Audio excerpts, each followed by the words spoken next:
Bonjour à tous.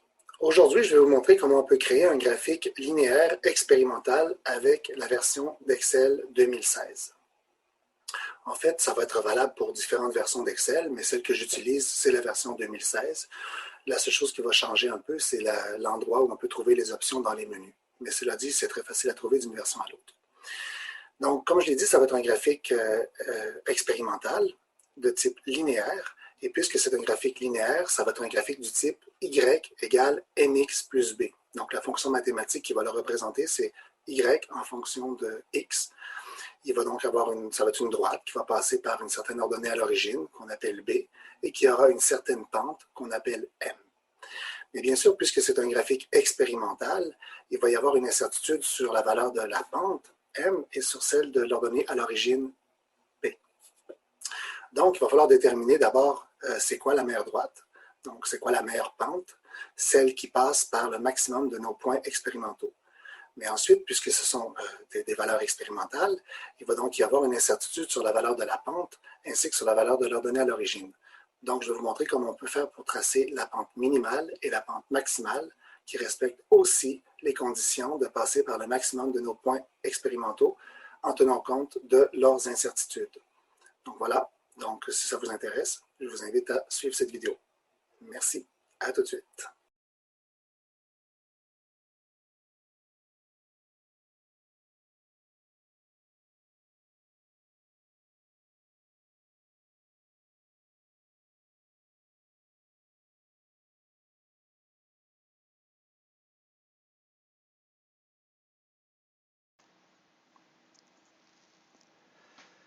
Bonjour à tous. Dans cette vidéo, je vais vous montrer comment tracer un graphique avec Excel selon les normes du département de physique du collège et aussi selon les critères demandés dans le protocole de laboratoire que vous avez en votre possession. Donc, je peux quand même vous montrer ici la mise en forme du graphique. Voici ce qui est demandé dans le laboratoire, donc la mise en forme. On va voir comment on peut travailler avec Excel pour pouvoir contrôler notre graphique de la manière dont on le veut, plutôt que d'accepter tout cuit dans le bec, celui qu'Excel nous a proposé. On va aussi voir comment trouver les nouveaux points pour pouvoir tracer la pente maximale et la pente minimale, et ensuite trouver les valeurs de la pente et de leur donner à l'origine. Mais pour commencer, je dois d'abord vous dire que c'est un graphique de la vitesse en fonction du temps qu'on va tracer. Alors, si vous vous souvenez de vos équations de la cinématique en physique mécanique, on sait que la vitesse d'un objet en fonction du temps est égale à l'accélération fois le temps plus la vitesse initiale. Donc, c'est une équation linéaire du type y égale mx plus b. Donc, x étant la variable indépendante qui correspond au temps, y étant la variable dépendante qui correspond à la vitesse, m, c'est la pente de la droite qui correspond à l'accélération, et b, c'est l'ordonnée à l'origine qui correspond à la vitesse initiale. Donc ici, j'ai une série de données que j'ai trouvées au laboratoire. Donc c'est issu de quelques calculs dont je ne parlerai pas dans la présente vidéo. On peut voir qu'on a différents instants, donc les valeurs de x, si on peut dire, donc nos variables indépendantes. Donc on a une série d'instants t avec chacune leurs incertitudes. Et on a une série de variables v, donc la variable dépendante qui correspond au y, avec chacune de leurs incertitudes. Donc dans un premier temps, pour insérer un graphique, on peut utiliser la barre de menu d'Excel. Donc c'est très facile, on peut faire dans l'onglet Insertion, insérer un graphique. Et généralement, celui qu'on utilise, c'est le nuage de points non reliés. Par contre, comme souvent dans les tableaux Excel que je vous fournis pour faire les laboratoires, ils sont souvent protégés. Donc, vous ne pourrez pas avoir accès à tous les outils de la barre de menu. Donc, vous aurez à ce moment-là un onglet graphique. Donc, ici, j'ai l'onglet Données et ici, j'ai l'onglet Graphique. Si on va sur l'onglet Graphique et qu'on clique droit sur le fond d'écran, on va pouvoir sélectionner des données. Donc, Des fois, il arrive qu'Excel nous sélectionne des données par défaut, donc il va mettre n'importe quoi, donc vous aurez juste à supprimer les données que Excel vous aurait sélectionnées. Nous, il ne l'a pas fait cette fois-ci, donc c'est très bien. On va simplement ajouter des données. Nom de la série, ce n'est pas nécessaire de la nommer parce qu'on va avoir une seule série sur notre graphique. Donc, ça va être la vitesse en fonction du temps. Donc, le temps correspond à la valeur de l'abscisse, donc la valeur des variables indépendantes, les x. Donc, on peut aller les sélectionner en cliquant ici. Et ensuite, on va aller cliquer sur l'onglet Données. Et on va aller sélectionner la plage de nos valeurs, en fait, la plage des valeurs de notre variable indépendante t. Donc, j'ai sélectionné ça ici. Maintenant, on fait la même chose pour la série de valeurs des variables dépendantes en Y qui correspond à la vitesse. Je clique ici et je sélectionne mes vitesses. OK. Donc, il l'a ajouté. Ça s'appelle série 1. Enter. Donc, ici, on voit qu'on a un graphique. En tout cas, les unités correspondent à pas grand-chose parce qu'on n'a pas encore mis en forme les axes, les nombres des axes.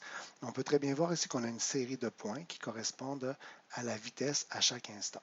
Donc V1, V2, V3, V4, V5, V6, V7 et V8.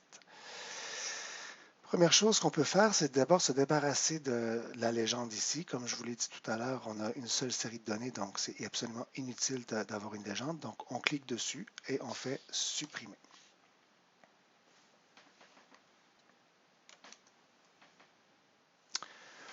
Maintenant, on voit très bien ici que les unités des axes ne sont pas très très bonnes. Je ne sais pas quel nombre il a pris par défaut, mais si on veut changer ça, on a simplement à cliquer dessus, aller dans Format de l'axe, et là on va avoir ici Nombre. J'ai oublié de vous mentionner que la version d'Excel que j'utilise, c'est la version 2016, donc il se peut que certaines versions ne soient pas exactement pareilles. Les menus sont des fois un peu différents, mais les manipulations sont les mêmes. Et c'est généralement très facile à retrouver d'une version à l'autre. Alors, j'ai sélectionné ici Nombre, catégorie, il m'a mis personnalisé. Moi, je vais dire non, je voudrais avoir un nombre. Un nombre avec combien de décimales?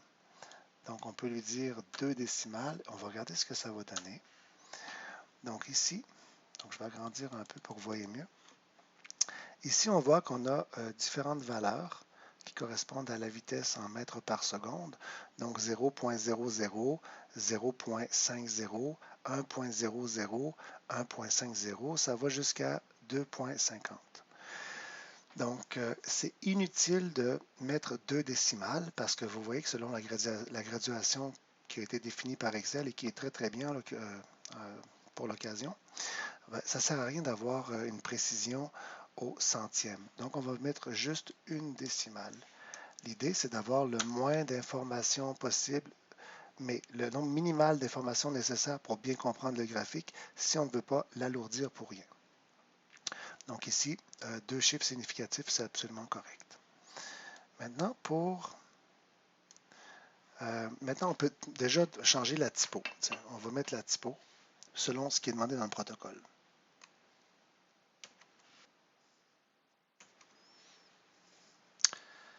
Alors, pour changer la typo des axes, on peut faire différentes choses. Donc, on peut aller dans le menu ici qui est le format de l'axe.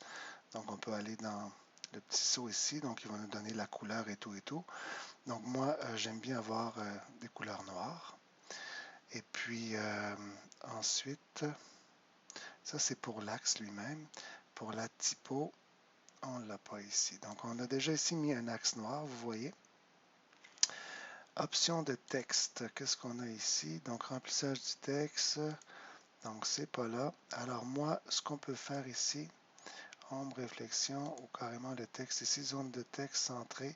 On peut avoir beaucoup de choses, mais le plus simple, c'est d'aller carrément dans Accueil et dire ici, on a du calibri corps, on va mettre du 12, ça pourrait être très bien. Les titres de mes axes, ça va être des 14. Donc, on peut mettre, écoutez, on va mettre 10. OK. On va faire la même chose. L'important, c'est de prendre la même configuration pour l'axe horizontal. Donc, on va aller cliquer sur l'axe horizontal.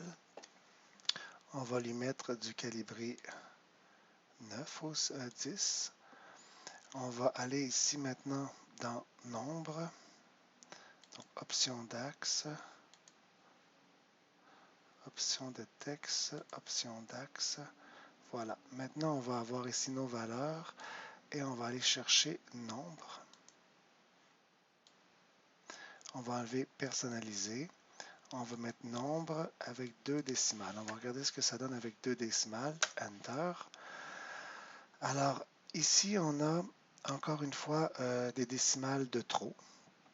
Donc, on a des décimales de trop parce que vous voyez, on a les zéros sont non pertinents. Donc, on va mettre une décimale et on va avoir suffisamment d'informations pour bien comprendre.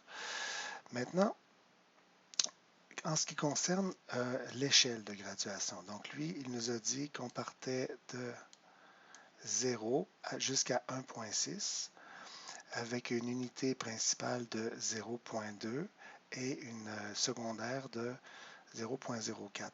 On y reviendra tout à l'heure. On va d'abord tracer notre graphique, mais si on voit que notre graphique est pas bien centré, on pourra modifier les échelles. Mais pour l'instant, on va laisser ça par défaut. On va aussi modifier ce qu'on a fait tantôt, c'est-à-dire la couleur de la barre. On va aller chercher la couleur noire. Voilà. OK. Maintenant, ces points-là, on va leur ajouter des incertitudes. Donc, comment on peut faire ça? On va aller dans Création, ajouter un élément au graphique, et on va lui dire les barres d'erreur. Donc, barre d'erreur, aucune, pourcentage, on va mettre écart type, erreur type, voilà. Donc, erreur type, c'est très bien. Maintenant, on va aller dans Format. On va choisir barre d'erreur en X. Et maintenant, on a les options pour la barre d'erreur. Donc déjà, il va nous demander qu'est-ce qu'on veut comme couleur. Moi, j'aime bien noir. C'est quoi la largeur des barres d'erreur? Alors, pour les barres d'erreur, moi, j'aime bien mettre une largeur de 1,5. Voilà. Un trait plein noir. Donc, c'est pas mal ça qu'on a. Par contre, il y a des choses que moi, je n'aime pas. C'est ici, c'est les petits empattements là, qui sont là. Donc, on va aller les enlever. Donc là, je vous rappelle qu'on travaille sur la barre d'erreur en X. Donc, on peut aller très plein. Donc, ici, normalement, on va avoir ici position négative et positive et négative, tout à fait. Donc, on va avoir l'incertitude positive qui va se trouver à droite du point et l'incertitude négative qui va se trouver à gauche. On ne veut pas d'empattement. Donc, on va l'enlever ici. On enlève les empattements. Alors, vous voyez ici, ce que j'ai fait disparaître, c'est les petits traits verticaux qu'il y avait au bout des lignes. Regardez avec empattement, sans empattement. Donc, je peux encore agrandir, vous allez mieux voir. Donc, ces petits empattements-là, on va les enlever. Parfait. Et maintenant, là, il nous a mis, lui, des valeurs fixes. Nous, ce qu'on va faire, c'est qu'on va prendre des valeurs personnalisées. On va aller ici. On va spécifier une valeur. On va aller chercher les valeurs pour nos variables X, donc le temps dans notre graphique, les positives et les négatives. Donc, les incertitudes sur le temps, on retourne dans les données. Donc, c'est ça la plage de mes valeurs. Ça, c'est pour le côté positif de ma barre d'incertitude. Et pour le côté négatif, bien sûr, ça va être la même chose. Donc, on va reprendre ici les mêmes incertitudes. Voilà. Donc, maintenant, on peut très bien voir que l'incertitude ici, les barres d'erreur horizontales n'ont plus toutes la même longueur. Vous voyez ici, donc l'incertitude varie d'un point X à l'autre. Maintenant, on va faire la même chose pour la barre en Y. Donc, on va aller ici dans sélectionner la série 1 barre d'erreur Y, mise en forme de la sélection, positive et négative, pas d'empattement, valeur personnalisée, spécifier une valeur. On clique ici, on s'en va dans les données, chercher les incertitudes sur la vitesse. Côté positif et côté négatif. Voilà, OK. Donc, on voit maintenant ici que nos barres d'erreur ont aussi changé en Y. On va leur mettre aussi la même épaisseur. Donc, ce sont des traits pleins. Couleur noire. Moi, j'aime bien noir. Et puis, on va mettre 1,5. Oh, pardon.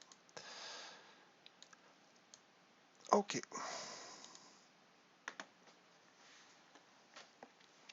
Maintenant, puisqu'on a mis maintenant des barres d'incertitude, les points ne servent plus à rien. Ça vient alourdir le graphique. Donc, on va sélectionner ces points-là, ou on aurait pu carrément sélectionner série 1 dans les éléments du graphique.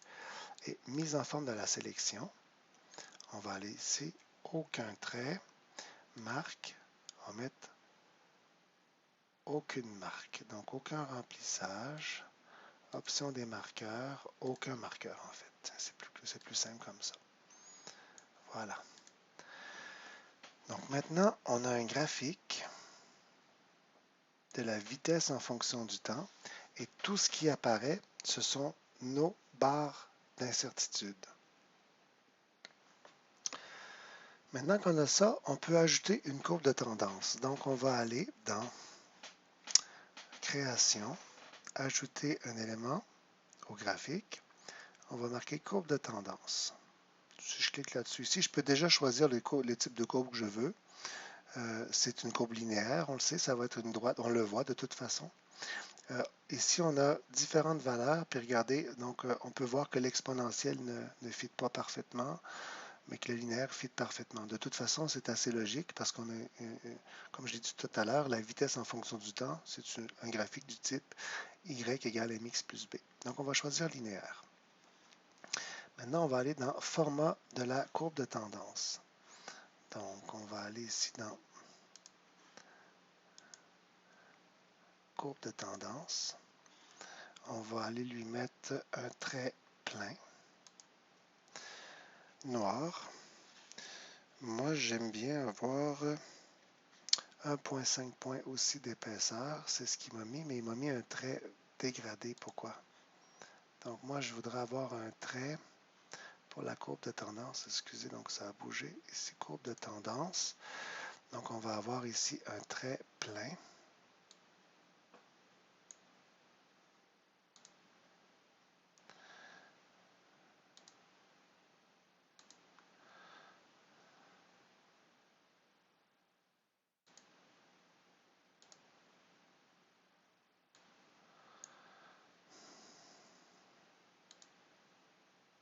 Voilà, type de tiret.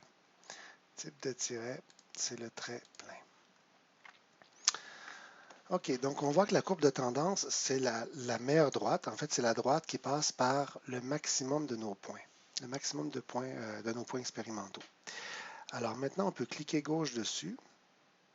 Ah, pas besoin, on est déjà dessus. Donc, on va aller chercher dans la courbe de tendance. On va aller dans l'onglet des calculs. On va dire ici, définir l'interception. Donc, je pourrais décider, moi, que ça passe exactement par 0. Donc, je pourrais lui dire, bon, je force la courbe de tendance à passer par le point 0, 0. Dans certains cas, on a des bonnes raisons expérimentales de dire que oui, à l'instant t égale à 0, la vitesse est égale à 0. Mais dans cette expérience-ci, on n'en est pas sûr. Mais regardez ce que ça fait sur la courbe de tendance si je modifie le point d'interception, en fait l'ordonnée à l'origine. Donc ici, si on la prolongeait, elle se rendrait au point 0, 0. Mais je vais l'enlever cette option-là et remarquez ce qui se passe avec la courbe de tendance. Elle va remonter un peu pour aller pogner le plus de points possible. Et voilà, on a enlevé cette option. Afficher l'équation sur le graphique. Parfait. Donc, il nous l'a affiché ici. On voit que c'est un peu petit. Donc, déjà, moi, j'aime bien modifier ça ici. Donc, je vais cliquer droit. Non, en fait, je vais tout sélectionner. On va aller dans Accueil. On va le mettre en gras. Et on va mettre une police un peu plus grande. Donc, on va mettre une taille 14. C'est du Calibricorp. On va laisser ça comme ça. On va mettre taille 14 en gras. Ensuite, on peut lui mettre... on peut l'encadrer. Donc, qu'est-ce qu'on peut faire? Donc, alignement centré. Bon, parfait, on a notre équation. On va aller ici dans le petit saut. On va dire remplissage uni. On va mettre un remplissage blanc. Ça va donner un fond. Et on va mettre une bordure, un trait plein. Bordure assez épaisse pour bien l'encadrer. Donc, la bordure de la courbe de tendance, je vous ai demandé de mettre 1,5 points encore. Voilà. Maintenant, la couleur elle-même, la couleur de notre police de caractère. Donc, on a le remplissage, la bordure ici. On va retourner ici. Non, c'est pas là. Peut-être ici. Home, format 3D. Ah, ben regardez, j'ai juste à le mettre ici, dans la police, là. Je vais lui mettre du noir. OK. Alors maintenant, j'ai l'équation de ma courbe de tendance. En fait, c'est l'équation de la mer droite qui passe par le maximum de points expérimentaux. On le voit, c'est une équation y égale mx plus b. Dans le cadre de notre expérience, bien sûr, y correspond à la vitesse et x correspond au temps. La pente du graphique correspond à l'accélération et l'ordonnée à l'origine correspond à la vitesse initiale. Donc ça, c'est l'équation de la mer droite mathématique qui passe par le nombre maximal de tous nos points expérimentaux. Maintenant, pour déterminer jusqu'à quel point notre droite est précise, on peut faire afficher le facteur R carré sur le graphique, le facteur R2. Alors, le facteur R2, c'est un nombre qui varie entre 0 et 1. Et plus c'est proche de 1, plus ça veut dire que notre droite passe par les points. Donc, c'est très intéressant de l'afficher. OK. Maintenant, on pourrait dire que l'accélération de notre expérience, c'est 1,43 mètres par seconde au carré. Mais comme dans toute expérience, ça prend une incertitude expérimentale. Alors, pour pouvoir déterminer c'est quoi l'incertitude sur l'accélération, ou si vous préférez, l'incertitude sur la pente du graphique, il va falloir tracer les deux pentes extrêmes, c'est-à-dire la pente maximale et la pente minimale. Comment on fait pour faire ça? Donc, on va retourner dans le graphique, dans le tableau, en fait, dans le graphique Excel, dans l'onglet Données. Et là, on va ajouter des nouveaux points. Des nouveaux points, ce sont des points non expérimentaux, mais qu'on rajoute aux extrémités de nos valeurs expérimentales. Donc, par exemple, si je retourne sur le graphique, on voit que mon premier point x1, y1, ben, il est ici, donc je vais rajouter un point juste à côté. Puis le dernier point, on va rajouter un point qu'on va appeler x2, y2 juste après. Donc, comment on fait pour les rajouter? Bien, ici, vous voyez, regardez. Donc, pour le temps, le temps le plus petit qu'on a mesuré, c'est 0,053. Donc, on peut rajouter un temps juste un peu avant. Donc, mettons qu'on lui enlève 5 centièmes. Donc, 0,503 moins 0,05. On va donc avoir ici 0,453. 0,4536. Pour l'autre, on va lui rajouter 5 centièmes. Donc, on avait 1,45693 plus 0,05. Donc, on peut lui rajouter 1,5069. Bon, c'est assez, là. On peut remettre un 7 ici. Voilà. Enter.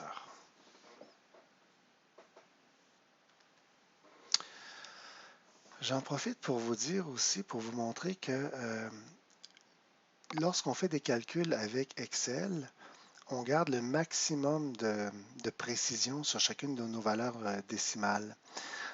Bien sûr, quand on présente un tableau de résultats, ben, on va présenter nos résultats de manière à ne conserver qu'un seul chiffre significatif dans l'incertitude, puis on va arrondir le nombre auquel l'incertitude est associée en fonction de la précision de notre chiffre significatif.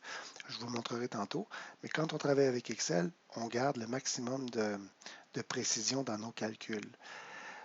Ici, j'ai demandé à Excel de m'en afficher 6 chiffres après la virgule, mais en réalité, Excel, il en garde jusqu'à 14 chiffres après la virgule.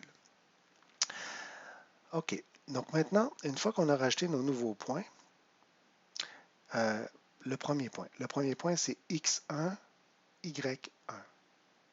Alors, c'est quoi son incertitude à ce nouveau point-là?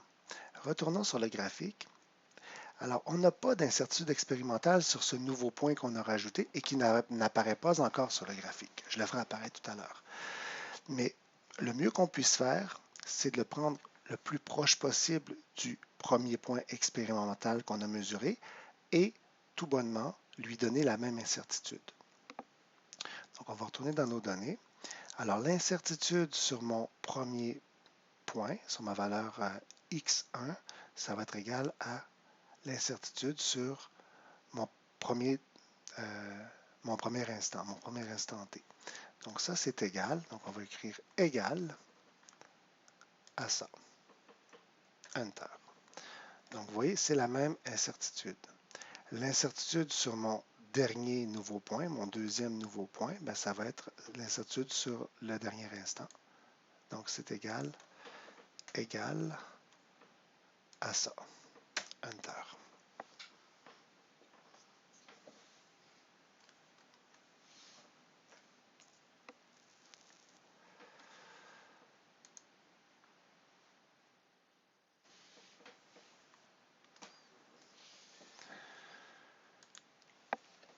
Maintenant, comment on fait pour déterminer la valeur y du premier nouveau point? Alors, la valeur x, bon, vous voyez, c'est une cellule blanche, donc c'est nous qui choisissons la valeur qu'on lui donne. Mais les cases en jaune, ce sont par convention au cégep, ce sont des calculs Excel. Mais si j'ai pu choisir de manière arbitraire mon premier point, bon, on va l'appeler x1, je ne peux pas choisir de manière arbitraire mon premier point, en fait, la y1. C'est-à-dire que y1 doit être associé à x1 de manière à ce qu'il passe par la meilleure droite qu'on a calculée.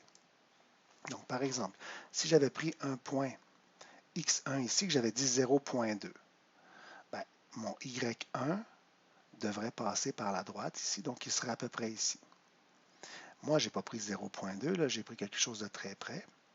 Donc, on sait qu'on a pris 0.454. Donc, ça se trouve à peu près ici. Mais le y doit être à cette hauteur-là de manière à intercepter la droite.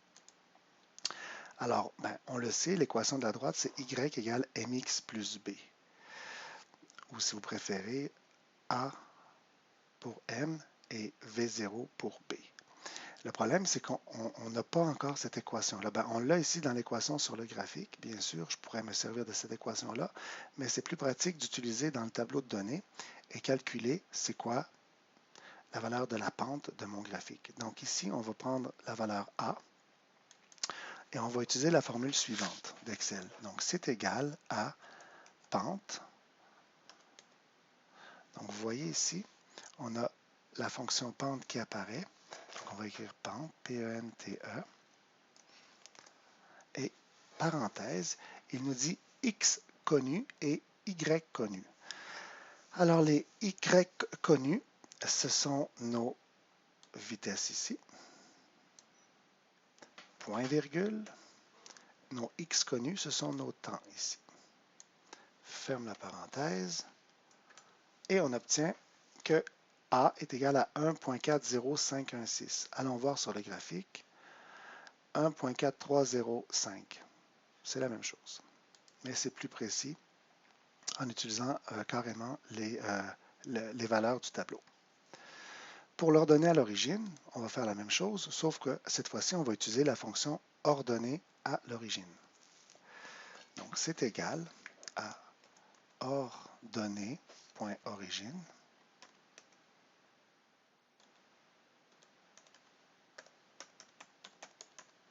parenthèse, les y connus, point virgule, les x connus. Donc, les y connus, c'est les vitesses ici, point virgule. Les x connus, ce sont les temps ici. Enter. Donc, maintenant qu'on a la pente et l'ordonnée à l'origine, on va pouvoir déterminer notre point, la valeur y1 de notre premier nouveau point. Donc, on sait que c'est égal à mx, donc a, fois la valeur de x, plus b. Enter. Même chose pour ici. C'est égal à m fois x. Oh, pardon, je n'ai pas fait le fois. Donc, c'est égal à m fois x plus b. Enter.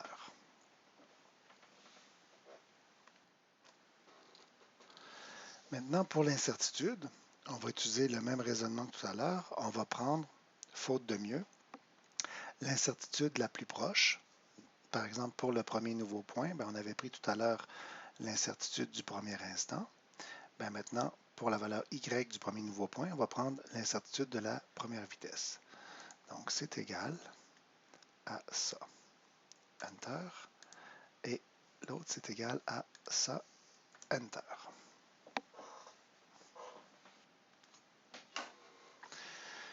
Je vais vous montrer maintenant à quoi ça correspond sur un graphique. Donc, si on se réfère au guide de travaux pratiques fourni par le collège, donc il est ici, vous voyez ici, on avait notre meilleure droite à laquelle on a ajouté un premier nouveau point, x1, y1, et un deuxième nouveau point, x2, y2. Et avec leurs incertitudes, que je vous ai montré tout à l'heure, donc l'incertitude sur la valeur de x1, l'incertitude sur la valeur de y1, l'incertitude sur la valeur de x2 et l'incertitude sur la valeur de y2. Maintenant, pour tracer la pente maximale, si on veut, pour commencer, on voit très bien que la pente maximale, ici, il faut imaginer qu'on a une boîte, un carré, une boîte d'incertitude. Donc, n'importe lequel des points qui se trouvent dans ce carré-là peut être un bon point expérimental parce que les valeurs en x sont une incertitude, puis les valeurs en y aussi. Donc, il pourrait très bien que notre nouveau point soit quelque part dans la droite. Mais lequel de ces points-là, dans ce carré imaginaire ici, déterminé par x1 et y, delta x1 et delta y1, lequel de ce point-là pourrait nous donner la pente maximale? On voit que c'est celui-ci, c'est-à-dire le coin inférieur droit du carré de la boîte d'incertitude, qui correspond au point x1 plus delta x1, donc x1 ici, plus delta x1, et y1 moins delta y1. Pour le point de x2, y2 de la pente max, mais ça va être ici le point qui correspond au coin supérieur gauche de la boîte d'incertitude. Donc, c'est-à-dire que ça va être égal à x2 moins delta x2 et y2 plus delta y2. Donc, on retourne à notre tableau ici. On va avoir les points pour la pente max. Regardez, je l'ai écrit ici, un petit pense-bête. Donc, c'est x1 plus delta x1. Donc, c'est égal à x1, c'est ça ici, plus son incertitude, delta x1. Voilà. L'autre, et ça, c'est pour le point x, en fait, le point x. de la boîte d'incertitude, de la pente max. Et pour le point Y, ça va être égal à Y1 moins delta Y1. Donc, c'est égal à Y1 moins delta Y1, c'est-à-dire son incertitude. Ensuite, pour le point X2, donc X2 moins delta X2, donc c'est égal à X2 moins son incertitude.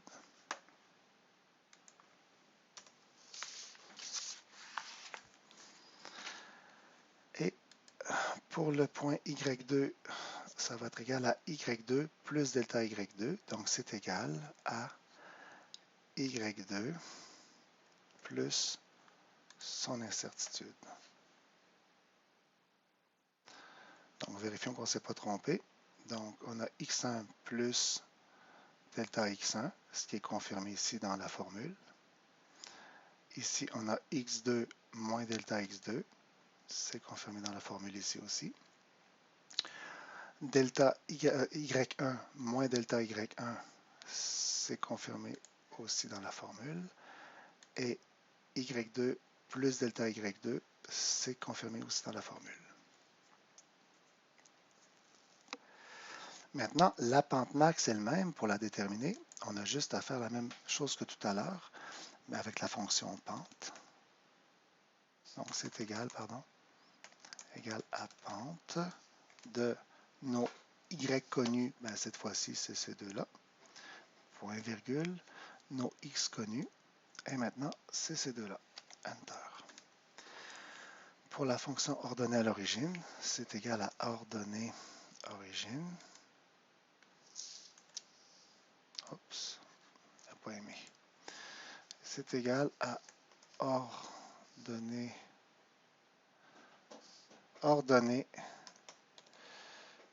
point origine. Alors,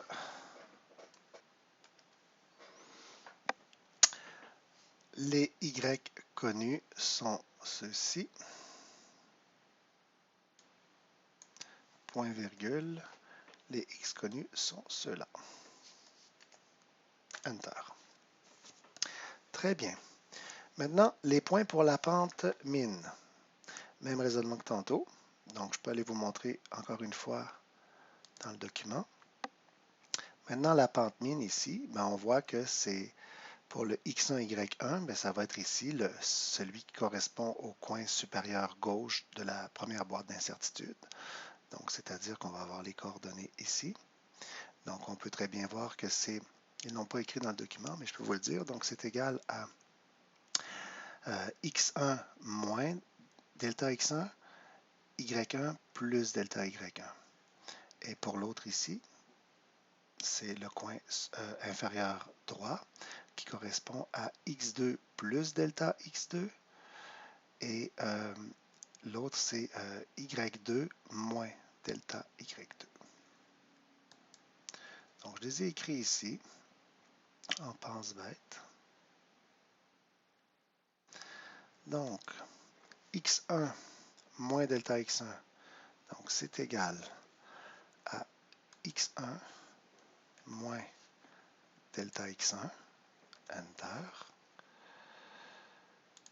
y1 plus delta y1, c'est égal à y1 plus delta y1. x2 plus delta x2, donc c'est égal à x2 plus delta x2. Et y2 moins delta y2, donc c'est égal à y2 moins delta y2. On revérifie. Donc, x1 moins delta x1, c'est confirmé. x2 plus delta x2, c'est confirmé. y1 plus delta y1, c'est confirmé. y2 moins delta y2, c'est confirmé.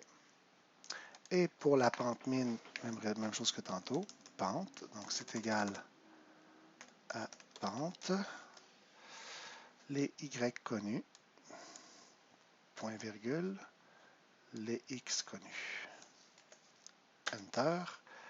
Et pour l'ordonnée à l'origine, c'est égal à ordonnée.origine, les y connus moins les x connus.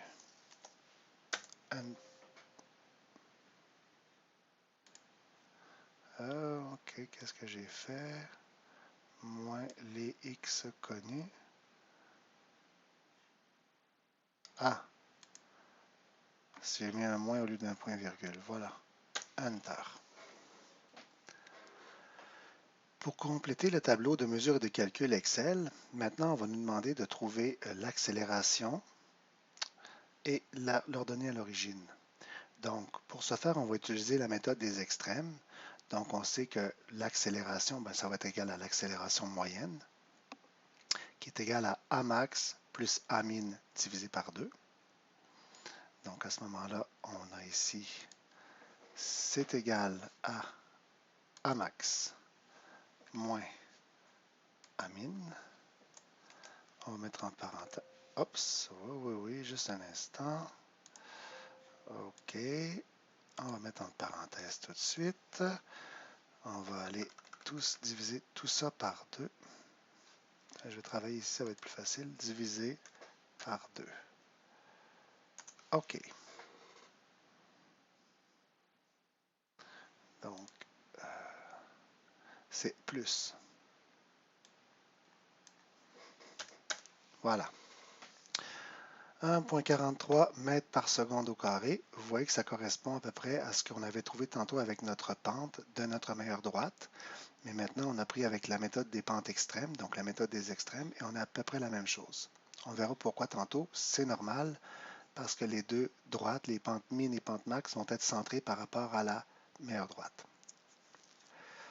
Pour l'incertitude, avec la méthode des extrêmes, c'est la même chose, sauf qu'au lieu de prendre l'accélération maximale plus l'accélération minimale divisée par 2, comme on vient de le faire, ce qui nous donne l'accélération moyenne, on va faire A max moins A min divisé par 2. C'est vraiment la méthode des extrêmes. Donc, c'est égal à... On va mettre tout de suite la parenthèse, ça va être plus facile. Non, échappe.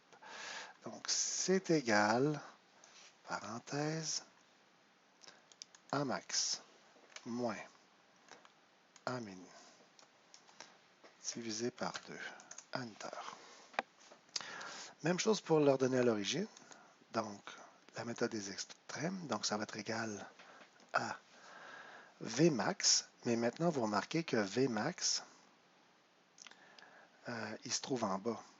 Pourquoi? Retournons voir le document ici.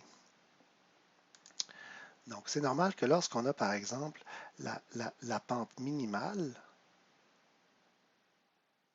ça va nous donner la plus grande ordonnée à l'origine. Elle va croiser l'axe Y un peu plus haut.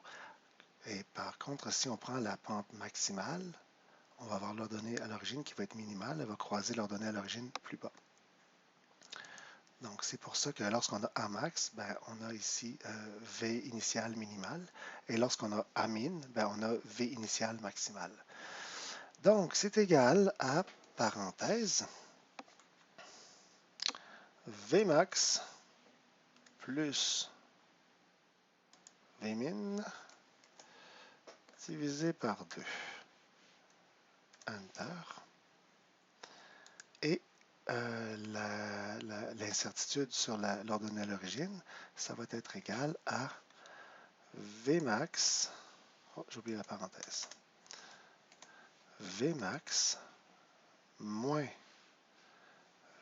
Vmin divisé par 2.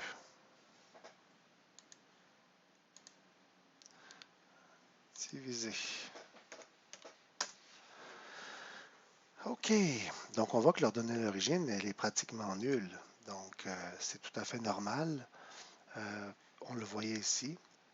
Notre chariot avait une vitesse initiale pratiquement nulle. C'est-à-dire que puisqu'elle n'est pas nulle, on peut présumer qu'on a démarré le chronomètre un petit peu en retard. Donc, revérifions les équations. Plus divisé par 2 et moins divisé par 2. Bon, il peut arriver des fois qu'on va avoir, par exemple, si on avait mis qu'on avait inversé les deux valeurs, qu'on avait mis S25. Donc, je vais le refaire complètement là. Hein, des fois, machinalement, on va dire ici que c'est égal à ça moins ça divisé par 2, Enter. Et là, on obtient une valeur négative. Alors, ça peut arriver des fois, là, on s'est carrément trompé en prenant le max et le min, mais ça peut arriver des fois quand on a des fonctions périodiques, on ne sait plus trop si c'est max ou min, dépendamment où on va prendre la position dans la phase. Donc, c'est toujours plus prudent de mettre le terme valeur absolue. A, B, S de tout ça.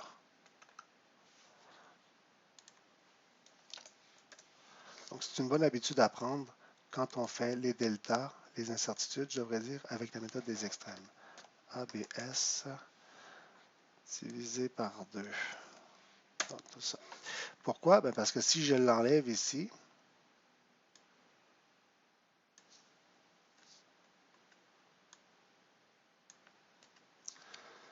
ben, on a une incertitude, on a une ordonnée à l'origine qui est 0,09 plus ou moins moins. Bon, c'est redondant de mettre 2 moins, donc on va carrément mettre un plus. C'est la même valeur, mais on va prendre sa valeur absolue.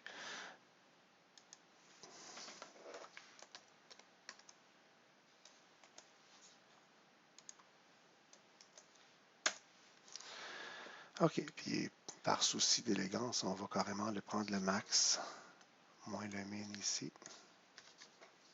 Voilà.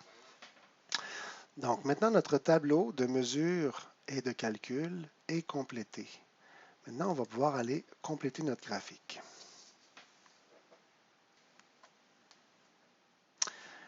Première chose qu'on doit rajouter, ce sont nos nouveaux points.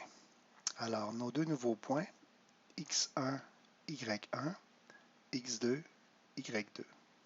Alors, on va les sélectionner. Donc, je sélectionne les deux comme ça.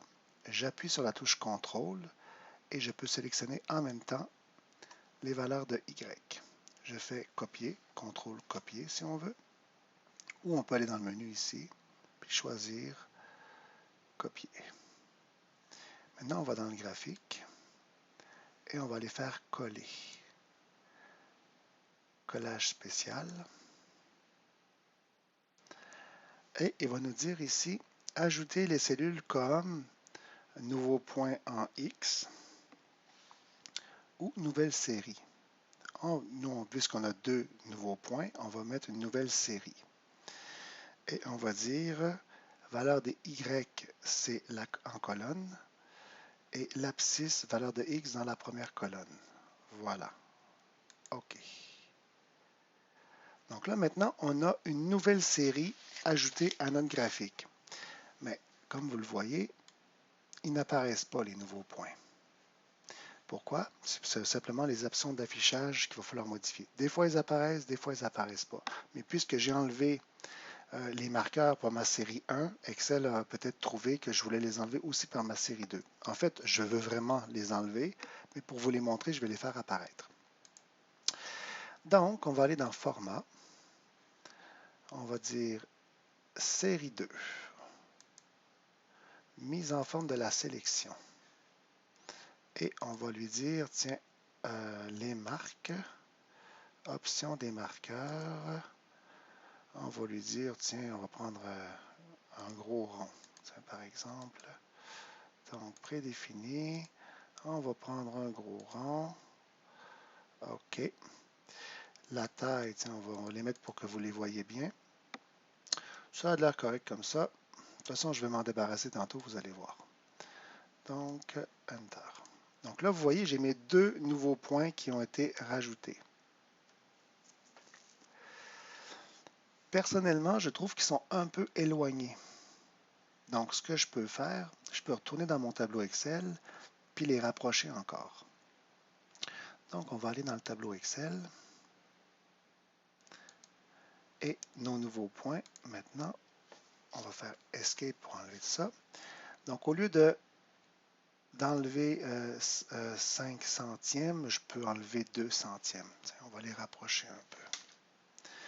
Donc, On avait 0,05036 moins 0,02, si on veut, tiens. Ça va donner 0,48.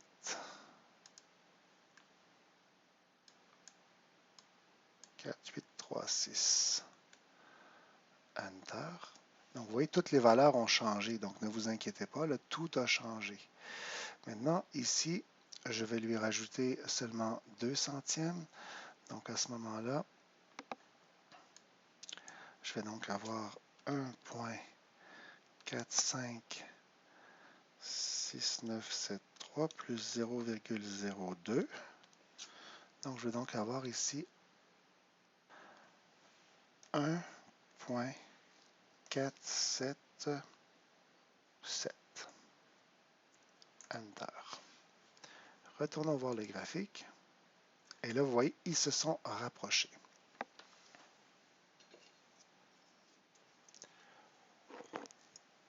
Pour ces nouveaux points-là, on va aussi leur ajouter des barres d'incertitude. Donc, on va aller des barres d'erreur. On va aller dans Création, ajouter un élément graphique, barre d'erreur.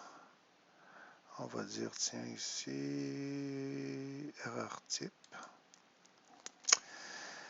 Et puis, vous voyez, là, il m'a pris des grosses erreurs. Qu'est-ce qu'il m'a fait, là, ici? Donc, on va faire annuler tout ça. Alors, on va sélectionner les points. Donc, on a sélectionné maintenant notre série 2. Si je m'en vais dans Format ici, donc j'ai sélectionné série 2 ici.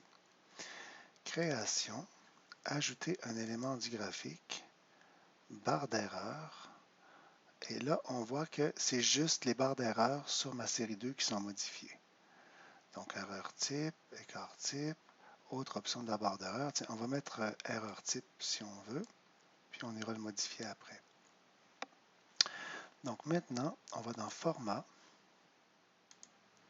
barre d'erreur de la série 2 en X. On va sélectionner. Donc, je ne mettrai pas la mise en forme tout de suite parce que je vais les faire disparaître, mes barres d'erreur de mes nouveaux points. Donc, je vais laisser ça comme ça. Je vais juste aller dans les données ici. Et puis, on va dire personnaliser, spécifier une valeur. Donc, pour le X, on va aller dans les données. Et mes incertitudes pour le X, qui correspond au temps. Pour mes nouveaux points, les incertitudes sont ici.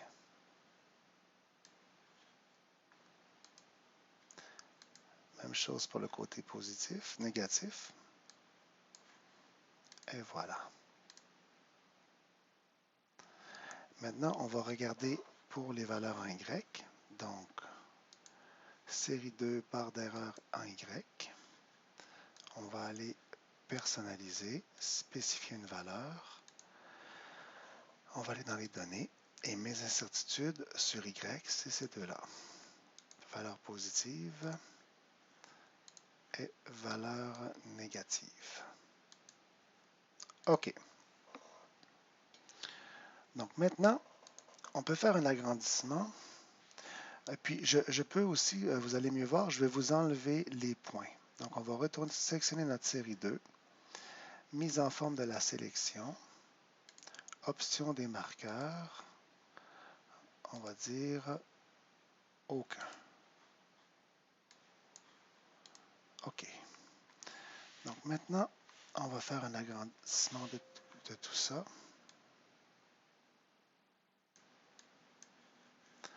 Et vous pouvez remarquer que les barres d'erreur en X et en Y sont exactement identiques à celles du point expérimental le plus proche. Donc, pour le nouveau point, les barres d'incertitude correspondent au point expérimental le plus proche. Maintenant, on va se servir, on va rajouter aussi maintenant les points pour pente min et les points pour pente max pour pouvoir tracer la pente min et la pente max. Et ce que je vous montre ici à l'écran, là, cette boîte d'incertitude-là, je vais la faire disparaître tantôt. Mais ça va nous servir de guide pour voir que notre pente min est bien la pente min et que notre pente max est bien la pente max. Même chose pour la valeur ici, x1, y1. Donc ces deux valeurs-là vont disparaître.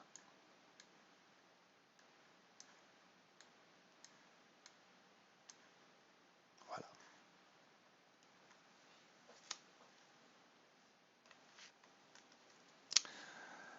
Alors, on va procéder de la même façon pour ajouter les points de la pente max et les points de la pente min. Donc, on va retourner dans les données, dans le tableau de données, et on va sélectionner les X de la pente max, contrôle, pour sélectionner aussi en même temps, c'est-à-dire les Y de la pente max. Contrôle copier, contrôle C si vous préférez. On s'en va dans le graphique et on fait coller. Collage spécial, nouvelle série. La valeur des Y est en colonne. L'abscisse, c'est la valeur des X. Parfait. Encore une fois, ils n'apparaissent pas. Donc, ce qu'on va faire, c'est qu'on va les faire apparaître. On va aller dans Format, Série 3, Mise en forme de la sélection. Et on va lui dire qu'on veut avoir un marqueur ici. Marque, option des marqueurs. On va prendre un rond peut-être, ou un carré, pourquoi pas un carré. Remplissage uni, tiens, on va lui prendre, c'est la pente max, donc je vais prendre une valeur rouge. Donc la taille est peut-être un peu grosse, donc on va juste le réduire un peu. Alors vous voyez ici, j'ai mon premier X1, Y1 pour ma pente max, et j'ai la même chose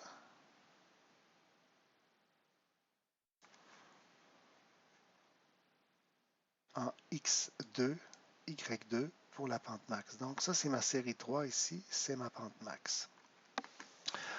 On va ajouter une courbe de tendance pour ma pente max. C'est une droite linéaire. Je vais lui dire que je veux avoir un trait plein, couleur rouge, largeur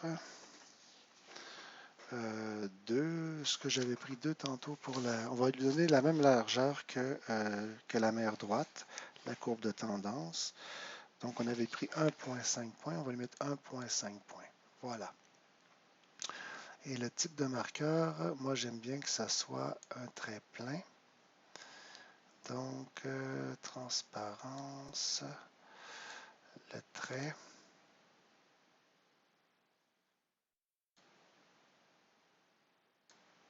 Type de tiret plein. Voilà. On va faire un agrandissement pour voir si c'est correct.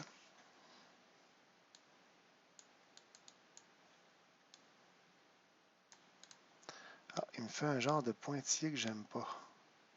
Donc on va lui enlever le pointillé. On va dire, donc on va sélectionner ça encore une fois. Composition, type de tiret, comme ça ici. Voilà. Et la couleur, elle doit être rouge. Voilà. Donc je viens de tracer ici ma pente max. On va faire la même chose avec la pente min. Donc on tourne dans Données. On fait Escape pour arrêter la sélection. On va sélectionner les X, les X1, X2, X1, X2 pour la pente min. On appuie sur CTRL pour sélectionner en même temps les Y1, Y2 de la pente min. CTRL C, ou on va directement dans le menu Options, copier. On s'en va dans graphique, on fait clic droit. On va coller, collage spécial. Nouvelle série, Y en colonne, X en abscisse, et voilà. Et comme tantôt, elle n'apparaît pas, donc on va aller dans Format, Série 4, mise en forme de la sélection. On va lui choisir un marqueur de type... on va prendre d'abord un marqueur bleu. On va lui choisir un marqueur triangulaire, pourquoi pas. Triangulaire, de même taille que tantôt. Et puis voilà. Donc il apparaît ici. Ah, j'ai mis une bordure jaune. C'est horrible. Donc on peut le sélectionner. Donc le trait. Aucun trait. Marqueur, option des marqueurs. OK, remplissage, bordure, aucun trait. Voilà. De toute façon, ils vont tous disparaître tantôt. Ah non, ceux-là, c'est vrai, je vais les laisser les nouveaux points. Donc, je vais faire quelque chose de beau tout de suite. Alors, je vais prendre un rond. Donc, on va prendre option des marqueurs. Non, donc là, ici, il faut sélectionner ici. Marqueur, option des marqueurs. On va lui prendre un rond bleu. Donc, le point qu'on a sélectionné pour la série 4.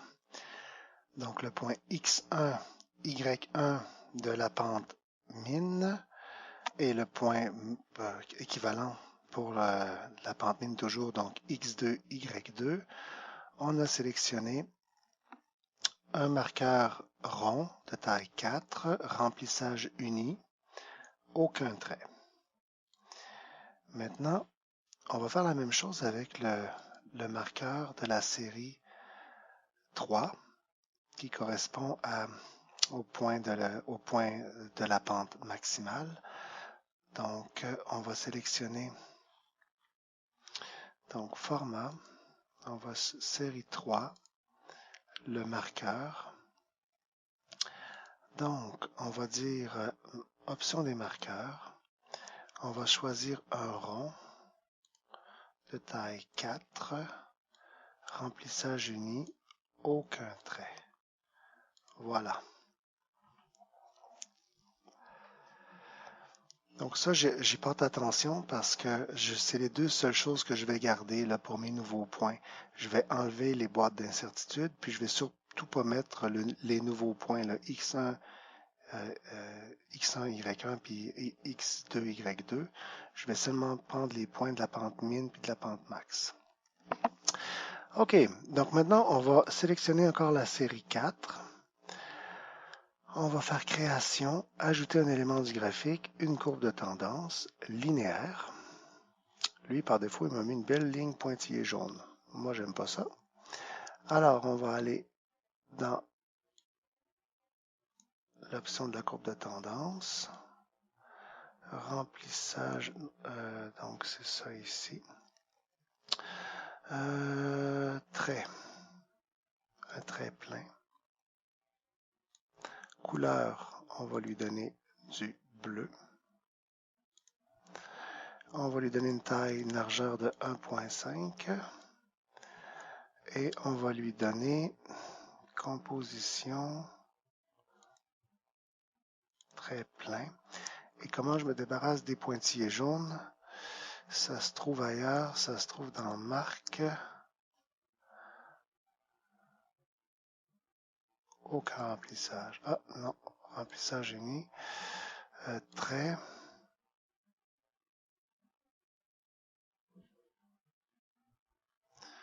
Pourquoi est-ce qu'il m'a mis des pointillés jaunes? Il m'a fait la même chose tantôt. Type de tiret.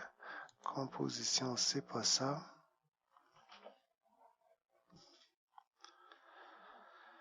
Alors, on va sélectionner la courbe de tendance elle-même. Ah, ok, c'est là qu'il est jaune. Donc, aucun trait. Voilà. Maintenant, qu'est-ce que ça donne, ça? Ça donne quelque chose d'assez beau. Et on va se débarrasser maintenant de nos... avant de me débarrasser de mes boîtes d'incertitude, mes boîtes d'erreur, je vais vous montrer quelle est l'allure du graphique.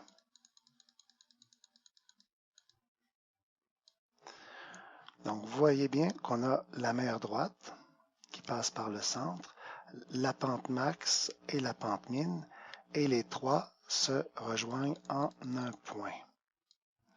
Donc ça nous indique qu'on a vraiment pris la pente min et la pente max. Si on avait fait une erreur plus tôt, dans notre tableau de données, je pourrais vous montrer, mais mettons que, tiens, on va aller modifier une valeur. OK, donc on fait Escape pour échapper. Ici, au lieu d'avoir pris un plus, mettons que j'avais dit que c'était un moins. On va voir ce que ça donne. Enter. Retournons dans le graphique. Et oups, on voit à ce moment-là que les trois droites ne se croisent plus parfaitement en un seul point. Et regardez, l'erreur qu'on a faite ici, elle est évidente. Ben, j'ai pas pris le bon point pour la pente max. Hein, c'est ce point ici que j'aurais dû prendre. Donc le plus pour le X. Donc je vais retourner corriger mon erreur. Je vais mettre ici un plus. Enter. Et je retourne dans le graphique. Et voilà. Maintenant, ça s'est corrigé. Et on peut voir que les trois droites se rencontrent en un seul point. OK, je vais afficher les équations là, maintenant de la pente min et de la pente max. Donc, on va sélectionner la pente max. On va dans Création, Ajouter un élément. Non, je m'en vais dans Courbe de tendance. C'est déjà sélectionné. Donc, Format, Courbe de tendance de la série 3. Je m'en vais ici dans les paramètres et je vais dire afficher l'équation sur le graphique, afficher le facteur R2. On va voir ce que ça donne. Alors ici, c'est pour ma pente max.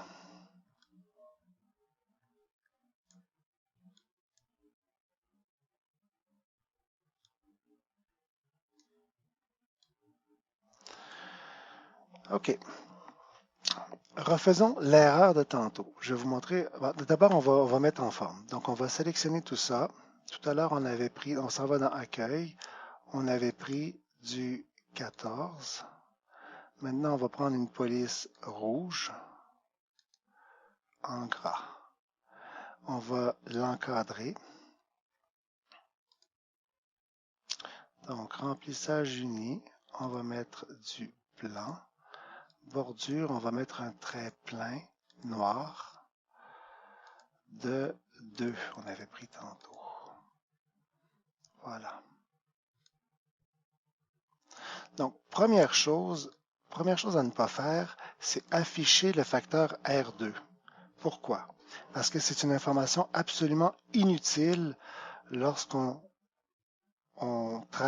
écrit l'équation de la pente max, parce que regardez, le facteur R2 nous donne le degré de précision par laquelle passe notre droite entre tous nos points.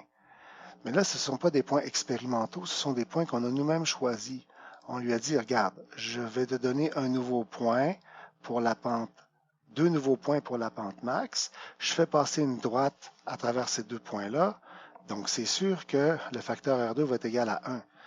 Donc, il me confirme que ça passe bien par la droite par laquelle je vais demander de passer. Donc, on va enlever cette information-là qui est inutile. Donc, on va aller ici et on va enlever le facteur R2.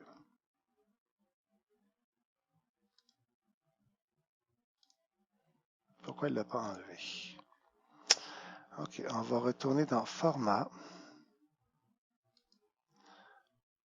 Courbe de tendance.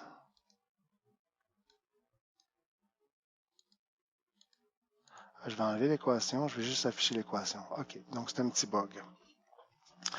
Maintenant, un autre bug qu'il y a avec Excel, regardez bien, c'est un peu tannant. Si je m'en vais dans Données, puis que je fais la même erreur que tantôt, je vais lui dire ici, je vais mettre un moins au lieu d'un plus. Enter.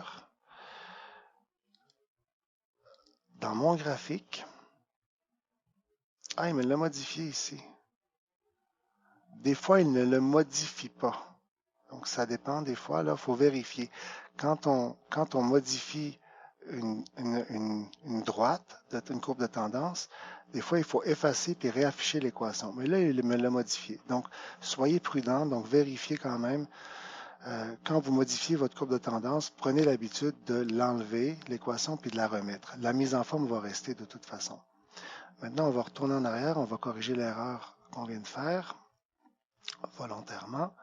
On va remettre un plus, Enter, on s'en va sur le graphique. Eh oui, il change d'équation. Bon, parfait. On va faire la même chose pour la courbe de tendance de la pente mine. On va dans Format. C'est la série 4, la courbe de tendance. On va lui dire afficher l'équation sur le graphique. On va sélectionner le texte. On va dans Accueil. On va mettre du Calibri Corp 14. Maintenant, on va la mettre en bleu. On va lui donner une bordure. Donc, remplissage uni sur fond blanc. Bordure, trait plein noir. Trait plein noir de 2, largeur de 2 points. Donc, c'est une belle façon de présenter les équations. Donc, ils sont assez visibles. Celle du haut, c'est la pente max. Celle du milieu, c'est la meilleure droite. Puis celle du bas, c'est la pente mine. Ici, vous voyez, j'ai oublié de le mettre en gras. Donc, je le fais tout de suite. Je l'ai mis en gras. Maintenant, ce qui nous sert à rien, on va l'enlever maintenant. On va enlever ici dans la série de données. Donc, format, c'était la série 2, les barres d'erreur. Donc, les barres d'erreur en X et en Y, on va juste pas les afficher, c'est-à-dire qu'on va mettre aucun trait.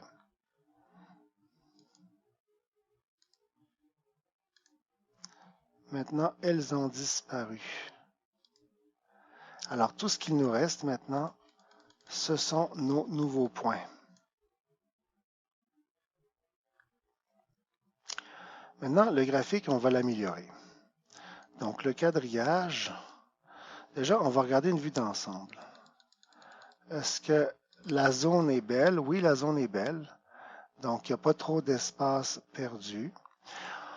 On pourrait décider qu'on voudrait se concentrer que sur la partie du graphique, donc on pourrait vraiment démarrer notre graphique à x égale à 0.4 si on voulait, puis y à 0.5, donc vraiment pour prendre cette partie-là.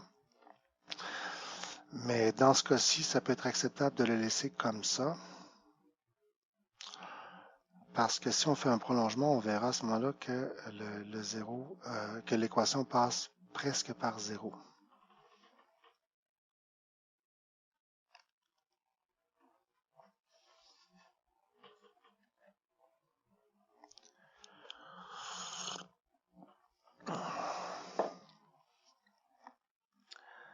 Mais si nous voulions recadrer notre graphique, comment on ferait? Alors regardez, on va sélectionner ici, donc l'axe horizontal. On va aller dans les valeurs, la graduation, option d'axe, pardon.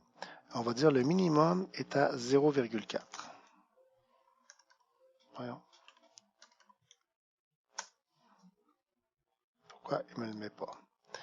Donc 0,4. OK. Ici, on va aller dans la graduation verticale, puis on va dire le 0. En fait, il démarre à 0,5. Donc là, on a vraiment bien recentré notre graphique. C'est plus clair. Donc, c'est souvent intéressant de faire ça comme ça. Alors, la graduation, donc, elle est belle. Donc, on peut dire que ça monte de 0,2 à chaque fois. C'est parfait. L'unité secondaire, on va voir ce que ça donne. On va afficher maintenant les quadrillages. Ça va nous donner une meilleure idée. Donc, on va aller dans Format, Création, ajouter un élément au graphique, quadrillage horizontal et vertical mineur principal. Tiens. puis on va lui ajouter un quadrillage vertical. Hop, j'ai fait quoi là? OK, donc on va faire un quadrillage. Voilà. Donc ça va un assez beau quadrillage. Ce qu'on va faire maintenant, c'est qu'on va modifier un peu le contraste. Donc on va sélectionner le quadrillage principal. Donc déjà le cadre, on peut voir le cadre. On va lui dire, tiens, la couleur ici, c'est remplissage uni, noir. Non, noir, ça va être le fond du graphique, regardez. Donc c'est pas ça que je veux. Donc on va remplissage uni blanc. La bordure, trait plein, noir. Voilà. OK, on peut laisser le 0.75, c'est très beau. Maintenant, le quadrillage principal vertical, on va lui dire, tiens, la couleur, on va la prendre noire. On va laisser 0.75. Quadrillage horizontal principal, on va la prendre noire aussi. On laisse 0.75. Donc, vous voyez maintenant, on a quelque chose de plus beau. C'est plus contrasté. Donc, si je vous montre ici un agrandissement, c'est plus contrasté comme ça ici. Bon, il y a un petit défaut qui m'énerve là. Donc, pourquoi est-ce que mon quadrillage secondaire passe par-dessus mon quadrillage principal? Donc, si je mettais le quadrillage vertical secondaire, OK, on doit avoir une option pour lui dire d'être en dessous.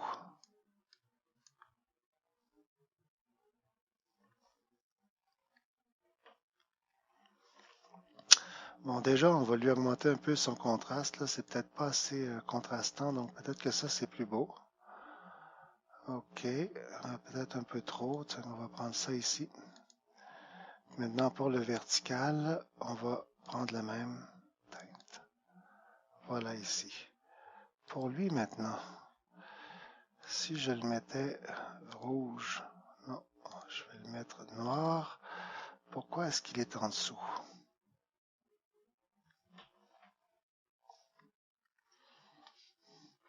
Bon, je ne comprends pas pourquoi mon quadrillage secondaire vertical apparaît par-dessus mon quadrillage principal horizontal. Donc peut-être que c'est un bug. Alors ce que je vais faire, c'est que je vais faire disparaître mon quadrillage secondaire, non, principal horizontal. Si je le faisais disparaître, aucun trait, trait plein, et que je faisais la même chose pour le quadrillage secondaire principal vertical, aucun trait, trait plein. Non, ça reste pareil. Bon, écoutez, c'est un bug mineur, là. Pour l'instant, je ne trouve pas pourquoi, mais c'est pas si grave que ça. OK, donc on va lui ajuster maintenant les titres des axes, les titres du graphique. Donc on va aller dans création, ajouter un élément. Donc, titre du graphique. Moi, j'aime bien au-dessus du graphique. Donc, c'est vitesse en fonction du temps. On va lui donner une police assez grosse. Donc, on va dire accueil du 18, c'est très bien. On peut le mettre en gras. Il est noir. Je veux qu'il soit noir. Parfait. Maintenant, titre des axes. Donc, format, donc création, ajouter un élément, titre des axes, horizontal principal. Alors, maintenant, ça, on sait que c'est le temps. C'est en secondes. On va lui donner une taille de police de 14. On va l'écrire en gras et enlever noir. Maintenant, on va ajouter, donc on s'en va dans Création, ajouter un élément au graphique, titre des axes, axe vertical. On va le sélectionner. Donc, je peux déjà changer la police tout de suite, là. Donc, c'est du 14 en gras. Et il va s'appeler, lui, c'est la vitesse. Vitesse. Et ce sont des mètres par seconde. Donc, on va mettre en noir aussi. Et vous pouvez, si par exemple vous avez des mètres par seconde au carré, si vous faisiez un graphique accélération, vous pourriez rajouter le 2 ici, le sélectionner, mettre en police, exposant. Donc, vous pouvez mettre en forme vraiment toutes les unités du graphique. Vous pouvez mettre aussi des symboles. Donc, si vous avez des symboles grecs, hein, vous allez mettre symboles. Donc, toutes les polices sont acceptées. Donc, on va aller symbole. Voilà. Donc, vous pouvez mettre tout ce que vous voulez, toute la forme que vous voulez dans les titres des axes. Donc, on va retourner en arrière, on va retourner en arrière, on va retourner en arrière. Donc, c'est la vitesse qui est en mètres par seconde.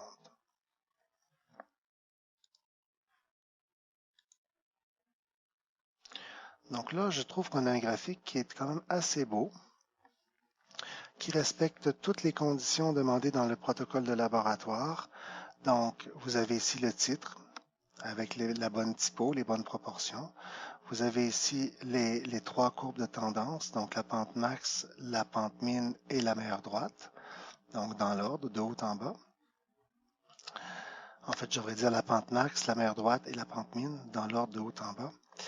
Et ici, les unités sont bien, donc avec un seul chiffre significatif, donc c'est pas trop lourd. La typo est belle. Par contre, je pourrais la mettre en noir, ça serait encore plus beau.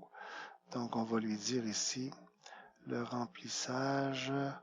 Donc, moi, ce que je veux, donc, je suis dans format de l'axe, option de texte. Donc, la couleur, on va lui mettre du noir. Beaucoup plus beau. Ici aussi, on s'en va dans option de texte, on va lui mettre du noir. Et petite touche finale, on va essayer d'ajuster nos boîtes d'incertitude de manière à ce qu'elles soient bien alignées sur la grille et qu'elles ne dérangent pas le graphique. Donc, tiens, on peut mettre ça un peu plus bas.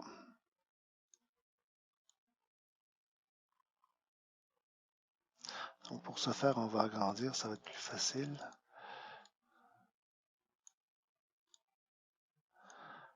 OK, donc celle-là, on pourrait la centrer, par exemple. Comme ça ici. Ah, on voit que la bordure n'est pas de la même épaisseur, donc je vais tout de suite la modifier.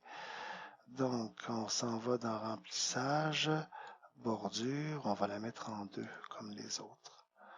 Parfait. Celle-ci, on va l'aligner comme ça.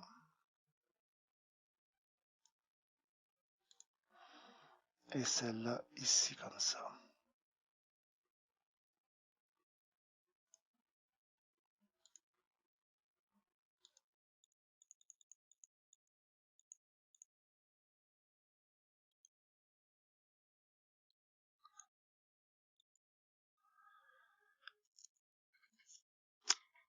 Donc, vous remarquez tous les détails. Quadrillage principal, quadrillage secondaire contrasté, donc noir-gris. Le cadre, tout le cadre est noir. Souvent, il y a une des lignes ici, soit la verticale, soit la bordure ici qui est un peu grisée. C'est pas beau. Donc, ça, ce sont des détails à vérifier aussi. Je l'ai fait tout à l'heure. Donc, les titres des axes avec les unités entre parenthèses. Donc, ce sont des mètres par seconde pour la vitesse. Le temps, c'est des secondes. Les trois équations, donc y égale mx plus b, l'ordonnée à l'origine, on voit.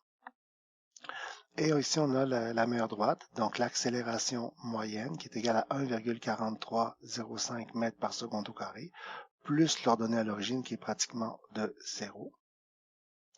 Et si on retourne dans les données maintenant, et que nous voulions présenter notre travail, notre résultat final dans un rapport de laboratoire, ce qu'on dirait pour l'accélération. Donc, on arrondit toujours à un seul chiffre significatif. Donc, ici, on voit j'arrondis au dixième, donc 0,1.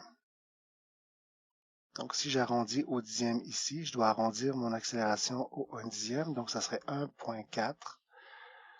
Donc, mon accélération, dans le cas de cette expérience-ci, serait de 1,4 mètres par seconde au carré, plus ou moins. Donc, je vais insérer un symbole.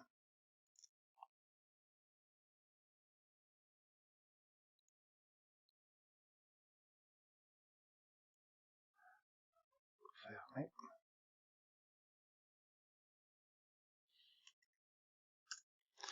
Donc, mon accélération serait de 1,4 plus ou moins 0,1 mètres par seconde au carré. Même chose pour la vitesse initiale. Donc, on peut voir à ce moment-là que, il y a peut-être une erreur ici. Pourquoi est-ce que les deux valeurs sont très similaires? Qu'est-ce qui a changé? Donc, ici, j'ai plus. Ici, j'ai moins divisé par 2. Nos valeurs d'ordonnées à l'origine ont changé tout à l'heure parce que c'est vrai, j'ai rapproché les nouveaux points.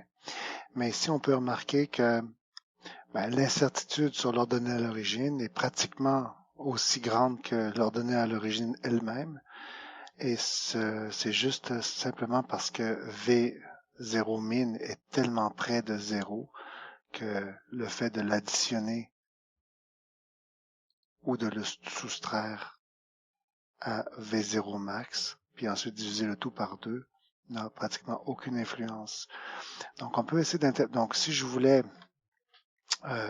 écrire la valeur de l'ordonnée à l'origine, donc la vitesse initiale, avec l'incertitude absolue en ne gardant qu'un seul chiffre significatif, dans ce cas-ci, ça serait 0,09 mètres par seconde pour l'incertitude. Et donc, on est précis au centième. Donc, à ce moment-là, on va arrondir au centième aussi. Donc, on a ici, pour la vitesse initiale, 0,09. Voilà. Pardon, je vais mettre un 0,09 comme ça ici. Donc, plus ou moins.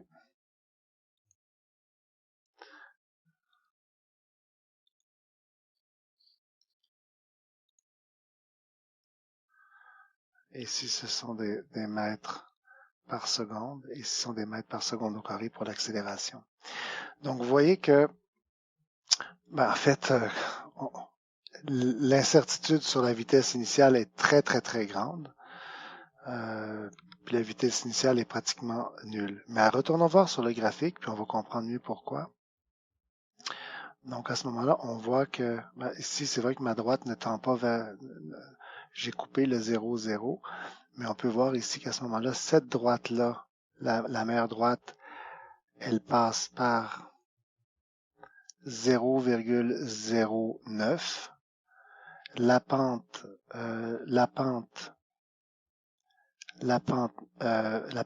max, elle passe par 0,0009 et la pente min par 0,18. Donc à ce moment-là, la vitesse initiale est très imprécise. Dans le cas de cette expérience-là, on n'aurait pas assez de bonnes valeurs pour pouvoir la déterminer correctement. On aurait pu mettre aussi l'option, comme je vous ai dit tantôt, de faire intercepter la meilleure droite par le point 0,0, qui n'est plus sur le graphique ici. Donc à ce moment-là, on aurait eu une vitesse initiale qui aurait été nulle, mais ça aurait été un peu contrefaire la réalité, parce que dans le cas de cette expérience-ci, la vitesse initiale ne sera nulle que si le chronomètre part exactement au moment où le chariot commence à bouger, ce qui n'est pas toujours le cas. Cela dit, en ce qui concerne l'accélération, on a des très bons résultats. Donc, on a une accélération de 1,4 mètres par seconde au carré avec une incertitude de 0,1. Donc, l'accélération pourrait être de 1,3 mètres par seconde au carré jusqu'à 1,5 mètres par seconde au carré. Donc, de toute façon, le but de cette vidéo, ce n'était pas d'expliquer un laboratoire en particulier. Comme je vous ai dit, je vous ai pas expliqué comment ces valeurs-là ont été mesurées. Le but principal de cette vidéo était de vous montrer comment faire un graphique Excel selon les normes du collège et le mettre en forme selon les critères demandés dans le protocole de laboratoire.